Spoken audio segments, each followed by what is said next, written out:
નમસ્કાર, સ્વાગત છે આપ સર્વેનું આપણી યુટ્યુબ ચેનલ એટલે કે મારી આંગણવાડીમાં। તો આજના વિડીયોમાં આપણે વાત કરવાના છીએ કે તમે જે આંગણવાડી કાર્યકર અને તેડાગરની જે ભરતી પડી છે તે ભરતીની ઓનલાઈન અરજી કઈ રીતે કરી શકો, અને જો આ તમારે ઘરે બેઠા અરજી ભરવી હોય તમારા ફોનમાં તો પણ તમે કરી શકો છો। તો ચાલો જાણીએ એના વિશે। તો સૌથી પહેલાં તો તમારે ગૂગલ અથવા તો ક્રોમ બ્રાઉઝરમાં જઈ અને સર્ચ બારમાં સર્ચ કરવાનું છે। અહીંયા તમે સર્ચ કરશો EHRMS ગુજરાત। આ સર્ચ કરશો એટલે એક પેજ ખુલશે। અહીંયા એક લિંક આપેલી છે, એ લિંકમાં તમે ટચ કરશો એટલે ફરીથી એક આવું પેજ ખુલશે, જેમાં હોમ અને રિક્વાયરમેન્ટ એવા બે ઓપ્શન આપેલા છે। તમે અહીંયા જોઈ શકો છો।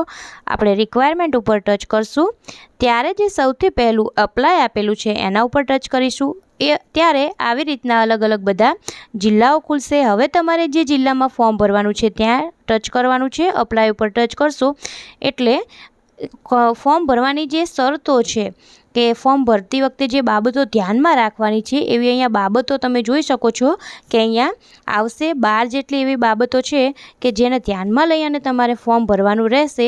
જો આમાંથી કોઈ પણ એક ભૂલ થાય તો તમારું ફોર્મ રિજેક્ટ થઈ શકે છે, તમારી અરજી રિજેક્ટ થઈ શકે છે। મેં અહીંયા વિડીયો થોડો સ્લો કર્યો છે, જો તમે પોઝ કરીને પણ આને વાંચી શકો છો। ધ્યાનથી વાંચજો આને, કારણ કે તમે પણ આવી ભૂલ ન કરી જાઓ ક્યાંક। અને આમાં અરજી કરતી વખતે કયા કયા બાબતોનું ધ્યાન રાખવાનું છે તે સ્પષ્ટપણે અહીંયા લખેલું છે। 12 જેવી બાબતો આવશે। એ બાબતો પછી અહીંયા આઈ અગ્રીનું ઓપ્શન આવશે છેલ્લે, ત્યાં તમારે ટચ કરવાનું રહેશે। એ ટચ કરો એટલે ફોર્મ ભરવા માટેના જે 4 સ્ટેપ છે એ સ્ટેપ ખુલશે। એમાં સૌથી પહેલું છે રજિસ્ટ્રેશન, ત્યારબાદ ઉમેદવારની માહિતી ભરવાની છે, ત્રીજું સ્ટેપ છે અભ્યાસની માહિતી ભરવાની, અને ચોથું છે જરૂરી ડોક્યુમેન્ટ અપલોડ કરવા। તો આપણે અહીંયા સૌથી પહેલું સ્ટેપ એટલે કે રજિસ્ટ્રેશનમાં ટચ કરીશું ત્યારે તો સૌથી પહેલાં તમારે અહીંયા જિલ્લો પસંદ કરવાનો રહેશે, ત્યારબાદ તાલુકો પસંદ કરવાનો રહેશે, પછી તાલુકા પછી તમારું ગામ અથવા તો શહેર તમારે અહીંયા પસંદ કરવાનો રહેશે। ત્યારબાદ અહીંયા તમારે કઈ આંગણવાડીમાં ફોર્મ ભરવાનું છે, જે તે તમારા વિસ્તારની આંગણવાડીમાં જગ્યા ખાલી હોય તે અહીંયા આવી જશે, એ સિલેક્ટ કરવાની રહેશે। ત્યારબાદ ઉમેદવારનું નામ અહીંયા અંગ્રેજીમાં લખવાનું રહેશે અને અહીંયા ગુજરાતીમાં લખવાનું રહેશે। પછી ત્યારબાદ તમારી જાતિ અહીંયા લખવાની થશે, તો અહીંયા સ્ત્રી ઉપર ક્લિક કરી દેશું। ત્યારબાદ જગ્યા એટલે આંગણવાડી કાર્યકરની છે કે આંગણવાડી તેડાગરની છે, ત્યાં તમારે જે જગ્યાએ ફોર્મ ભરવું હોય ત્યાં ક્લિક કરી દેવાનું। પછી તમારો મોબાઈલ નંબર નાખવાનો અને આવી રીતનો એક કેપ્ચર કોડ આવશે તે તમારે અહીંયા નાખવાનો રહેશે। ત્યારબાદ ઓટીપી ઉપર ક્લિક કરવું એટલે એક ઓટીપી આવશે અને સબમિટ બટન ઉપર ક્લિક કરવું। જેવું તમે ક્લિક કરશો ત્યારે આવી રીતની એક માહિતી આવશે કે તમારી અરજી અહીંયા કન્ફર્મ થઈ ગઈ છે, એટલે સબમિટ આપી દેશો એટલે તમારી અરજી કન્ફર્મ થઈ જશે। ત્યારબાદ બીજું સ્ટેપ ખુલશે ઉમેદવારની માહિતી ભરવાનું। તમે અહીંયા જોઈ શકો છો કે આપણે પહેલું સ્ટેપ પૂરું કર્યું અને અહીંયા હવે બીજું સ્ટેપ આવ્યા, જેમાં ઉમેદવારની માહિતી ભરવાની રહેશે। તો અહીંયા પણ જિલ્લો, તાલુકો, ગામ, આંગણવાડી એ આપણે અગાઉથી નાખેલું છે એટલે એ અત્યારે નાખવાની જરૂર નથી અને એ ખુલશે પણ નહીં। તો સૌથી પહેલાં ઉમેદવારનું અંગ્રેજીમાં નામ લખવાનું એસએસસી પ્રમાણે, તો પહેલાં ખાલી નામ, ત્યારબાદ પિતા અથવા પતિનું નામ અને ત્યારબાદ અટક લખવાની રહેશે। તેવી જ રીતે ગુજરાતીમાં લખવાનું છે, તો પહેલાં ઉમેદવારનું નામ અને પછી પિતા અથવા પતિનું નામ અને અટક। ત્યારબાદ અહીંયા તમારે તમારી જન્મ તારીખ નાખવાની રહેશે, પછી તમારી નેશનાલિટી એટલે કે તમે ભારતીય છો કે અન્ય એ અહીંયા ક્લિક કરવાનું રહેશે, અને વૈવાહિક સ્થિતિ તમારી અહીંયા નાખવાની રહેશે, જેના 4 ઓપ્શન અહીંયા આપેલા છે, તમને જે લાગુ પડતું હોય એના ઉપર તમારે ક્લિક કરવાનું રહેશે। ત્યારબાદ અહીંયા તમારી જાતિ કઈ છે, તમે કઈ કેટેગરીમાં આવો છો એના ઉપર ટચ કરવાનું રહેશે। એ કર્યા બાદ તો હવે મામલતદાર શ્રી દ્વારા પ્રમાણપત્રમાં દર્શાવવાનું જે સરનામું તમે દર્શાવ્યું હોય એની વિગત અહીંયા તમારે નાખવાની રહેશે। તો એ સિલેક્ટ કર્યા બાદ અહીંયા પ્રમાણપત્રની તારીખની વિગત આવશે કે કઈ તારીખે તમે પ્રમાણપત્ર કઢાવ્યું તે નાખવાનું રહેશે। તે જે ભરતી પડી હોય એને તારીખથી 6 મહિનાની અંદર કઢાવેલું હોવું જોઈએ, તેથી વધુ સમય ન થયેલો હોવો જોઈએ. અહીંયા તમે વાંચી શકો છો. એવી રીતે પછી ફરીથી તમારે અહીંયા તમારો મોબાઈલ નંબર નાખવાનો રહેશે. પછી પત્ર વ્યવહાર માટે તમારે સરનામું અહીંયા જે જગ્યાએ તમે જે વિસ્તારમાં રહેતા હોય તે વિસ્તારનું સરનામું અહીંયા તમારે નાખવાનું રહેશે. કે તમે જો આ જોબ તમને લાગી જાય તો એ લેટર તમારા ઘેર આવશે, એ લેટર માટેનું આ સરનામું છે. એમાં તમે જોઈ શકો છો કે ઈમેલ એડ્રેસને બધું નાખવાનું રહેશે. ત્યારબાદ જો તમે આંગણવાડી કાર્યકર તરીકે 10 વર્ષનો અનુભવ ધરાવતા હોય, જો લાગુ પડતું હોય તો તેમાં હા કરવાનું અને ના લાગુ પડતું હોય તો ના કરવાનું. તો અહીંયા તમે જોઈ શકો છો કે હા અને નાનો ઓપ્શન આપેલા છે. તમને જે અનુકૂળ, તમે જે લાગુ પડતું હોય તેના ઉપર તમારે ક્લિક કરવાનું રહેશે. ત્યારબાદ અહીંયા તમે આ બધી સંમતિ આપો છો. એના માટે જેમ કે તમે એક લોહીના સંબંધવાળા નથી, તમે બે સંબંધી નથી, કુટુંબના સભ્ય નથી, એવું અહીંયા દર્શાવે છે. તમે અહીંયા વાંચી શકો છો કે તમે સાસુ વહુ નથી, દેરાણી જેઠાણી નથી, સગી બહેનો નથી, નણંદ ભાભી નથી. એ બધી વિગતો તમે અહીંયા સાચી ભરી છે. તો એ પુષ્ટિ કરવા માટે અહીંયા તમારે ક્લિક કરવાનું રહેશે. તો આ બધી વિગતો ભર્યા પછી તમારે અહીંયા છેલ્લે સબમિટ બટન ઉપર ક્લિક કરવાનું રહેશે. જેવું તમે સબમિટ ઉપર ક્લિક કરશો એટલે આવી રીતનું એક પેજ ખુલશે. હવે તમે જોઈ શકો છો કે આપણા 2 સ્ટેપ પૂરા થઈ ગયા અને ત્રીજા સ્ટેપમાં છે અભ્યાસની માહિતી ભરવાની. તો હવે આપણે ત્રીજા સ્ટેપમાં જે તમારી શૈક્ષણિક વિગતો છે તે અહીંયા ભરવાની રહેશે.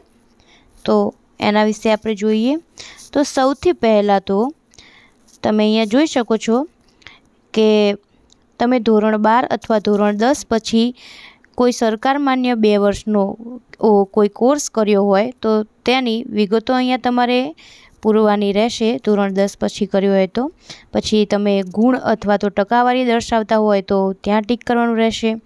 ત્યારબાદ તો હવે અહીંયા ગુણનો પ્રકાર, ટકાવારી હોય કે ગુણ અથવા મેળવેલ ગુણ, પછી પરીક્ષા બોર્ડનું અહીંયા નામ તેમજ કયું વર્ષ અને તમે કેટલા પ્રયત્નોમાં પાસ કર્યું છે તેની સંખ્યા લખવાની રહેશે. ત્યારબાદ જો તમે ધોરણ 10 પછી કોઈ સરકાર માન્ય 2 વર્ષનો કોર્સ કર્યો હોય તો તેની વિગતો પણ ઉપરના આધારે ભરવાની રહેશે. તમે અહીંયા જોઈ શકો છો કે ઉપર મુજબ તમારે રહેશે. અહીંયા ધોરણ 12 પાસ પછી ઓછામાં ઓછા 2 વર્ષનો કોર્સ તમે કર્યો હોય, diploma course, pre PTC course, BEd pass અથવા અન્ય કોઈ સ્નાતક અનુસ્નાતકનો કોર્સ કર્યો હોય તો તેના વિશે વિગતો અહીંયા લખવાની રહેશે તમારે. અને તે પૂર્ણ થયેલું હોવું જોઈએ. અપૂરતી વિગતો, અધૂરા શરતીઓ તમે અહીંયા મૂકી શકતા નથી. અડધું વર્ષ થયું હોય તો તે પણ તમે અહીંયા એ વિગતો પણ અહીંયા ભરી શકતા નથી, એટલે એનું ખાસ ધ્યાન રાખવું. તો અહીંયા તમારે સૌથી પહેલાં તો અભ્યાસ, પછી ત્યારબાદ અભ્યાસનો પ્રકાર, વર્ષ છે કે તમારે જોઈ શકો છો કે અભ્યાસમાં તમે જે કર્યું હોય, બીએડ કર્યું હોય, સ્નાતક હોય, ધોરણ 12 પછી કોઈ 2 વર્ષનો ડિપ્લોમાનો કોર્સ કર્યો હોય, બીએડ હોય, પીટીસી હોય, એ જે તમે કર્યું હોય એની વિગત અહીંયા. તો અહીંયા સ્નાતકમાં હું લખું છું. ત્યારબાદ અભ્યાસનું નામ, તમે જે કર્યું હોય, સેમેસ્ટર હોય તો સેમેસ્ટર, વર્ષ હોય તો વર્ષ, એમાં તમારે લખવાનું રહેશે. ત્યારબાદ બોર્ડ, યુનિવર્સિટી બોર્ડ કે જે તે તમે લાગુ પડતું હોય ત્યાં ભરવાનું રહેશે. પછી જો તમે અનુસ્નાતક હોય તો તેની વિગતો પણ તમારે તે રીતે અહીંયા ભરવાની રહેશે. ત્યારબાદ અહીંયા તમે સબમિટ આપી દેશો એટલે આવી રીતનું એક બીજું પેજ ખુલશે જ્યાં તમારે હવે જરૂરી ડોક્યુમેન્ટ બધા અપલોડ કરવાના રહેશે. ઓકે આપી દીધા પછી 3 સ્ટેપ પૂરા થયા અને હવે ચોથું સ્ટેપ ખુલશે જ્યાં જરૂરી ડોક્યુમેન્ટ અપલોડ કરવાના છે. તો એ પણ આપણે જોઈ લઈએ. હવે અહીંયા 3 સ્ટેપ આપણા પૂરા થઈ ગયા છે. અહીંયા ચોથું સ્ટેપ છે જરૂરી ડોક્યુમેન્ટ્સ અપલોડ કરવા માટેના. તો અહીંયા આંગણવાડી કાર્યકર તેડાગરની જે ભરતી પડી છે તેમાં ડોક્યુમેન્ટ અહીંયા અપલોડ કરવાના રહેશે. તો આપણે પહેલાં અપલોડ ફોટો, અહીંયા તમે જોઈ શકો છો કે અહીંયા અપલોડ લખેલું આવ્યું છે અને જે ફોટા માટેની રિક્વાયરમેન્ટ છે કે ફોટાનો પ્રકાર કેવો હોવો જોઈએ, તે કઈ પ્રકારનો હોવો જોઈએ તેની પણ અમુક અહીંયા સૂચનો તેના પણ આપેલા છે. તે આપણે ધ્યાનથી જોઈ લઈએ કે ફોટો સ્કેન કરી જીપીજી ફોર્મેટમાં અપલોડ કરવો, ફોટાનું માપ 5 સેમી, લંબાઈ 0.6 સેમી પહોળાઈ હોવું જોઈએ, ફોટાની સાઇઝ 15 KBથી વધારે ન હોવી જોઈએ વગેરે અહીંયા બાબતો તમે ધ્યાનમાં રાખી અને પછી તમારે ત્યાં ફોટો અપલોડ કરવાનો રહેતો હોય છે। ત્યારબાદ જે સ્વઘોષણાપત્ર છે, સેલ્ફ ડિક્લેરેશન ફોર્મ, તે આપણે અપલોડ કરવાનું રહેશે। ઓરિજિનલ જ બધા ડોક્યુમેન્ટ અપલોડ કરવાના। ત્યારબાદ શાળા છોડ્યાનું પ્રમાણપત્ર, પછી જે રહેઠાણનો દાખલો આપણે કઢાવ્યો હતો, પછી ધોરણ 12 પાસ એ માર્કશીટ આપણે અહીં અપલોડ કરવાની રહેશે। તમે જે આગળના અભ્યાસ કર્યા હોય તેની પણ તમારે માર્કશીટો અપલોડ કરવાની રહેશે। મેં ખાલી ફોર્મ માત્ર તમને બતાવવા માટે અહીંયા ભરેલું, એટલે ખાલી 12 પાસની જ માર્કશીટ મેં અહીંયા અપલોડ કરી છે તમને બતાવવા માટે જ। અને હા, ખાસ વાત એ કે તમારે આ બધી PDF બનાવીને અપલોડ કરવાની રહેશે। ડાયરેક્ટ તમે ફોટા અપલોડ નહીં કરી શકો અને ડાયરેક્ટ સબમિટ ન આપતા તમારે પહેલાં ડ્રાફ્ટ એપ્લિકેશન કરવાની રહેશે, જેથી કરીને તમે રીચેક ફોર્મ કરી શકો। કોઈ પણ ખામી અંદર રહી ગઈ હોય તો તમે ફરીથી એને સુધારી શકો, કોઈ ભૂલ થઈ હોય, કારણ કે એક વખત સબમિટ આપી દીધા પછી ફરીથી તમે ફોર્મ ભરી શકતા નથી, એટલે તમારે એક વાતનું ખાસ ધ્યાન રાખવાનું રહેશે। ડ્રાફ્ટ એપ્લિકેશન કરી દેશો એટલે આવી રીતનું બીજું પેજ આવશે, જ્યાં અરજદારની સહી અને જો તમે VC જોડે ફોર્મ ભરાવડાયું હોય, જો VC જોડે ભરાવડાયું હોય તો જ અહીંયા VCની સહી લેવાની રહેશે।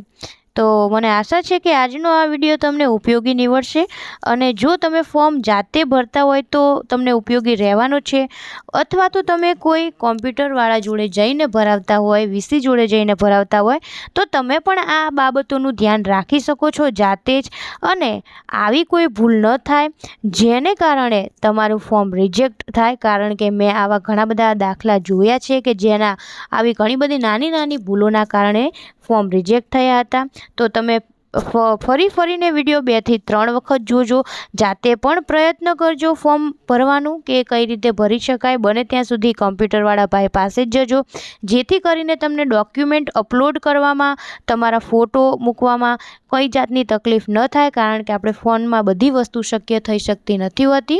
માટે પણ આ તો જસ્ટ કે તમને ખબર પડે કેવી રીતનું ફોર્મ ભરવું, કેવી રીતની પ્રોસેસ કરવી, એના માટેનો વિડીયો હતો। તો મને આશા છે કે મારો આ વિડીયો વધુને વધુ તમને ઉપયોગી નીવડે, માટે તમે તમારા આજુબાજુના કોઈ હોય જેને આંગણવાડીના ભરતીમાં ફોર્મ ભરવાનું હોય તો તેવા લોકોને મારો આ વિડીયો શેર કરજો। અને તમે પણ મારા ચેનલમાં નવા હોય તો મારા વિડીયોને લાઇક, શેર અને સબસ્ક્રાઈબ જરૂરથી કરજો, જેથી કરીને આવા વધુને વધુ માહિતીભર્યા વિડીયોની નોટિફિકેશન સૌથી પહેલાં તમને મળતી રહે। તો મને આશા છે કે મારો આ વિડીયો જરૂરથી તમને ઉપયોગી નીવડશે। તો મળીશું આગળના નેક્સ્ટ વિડીયોમાં, ત્યાં સુધી આવજો।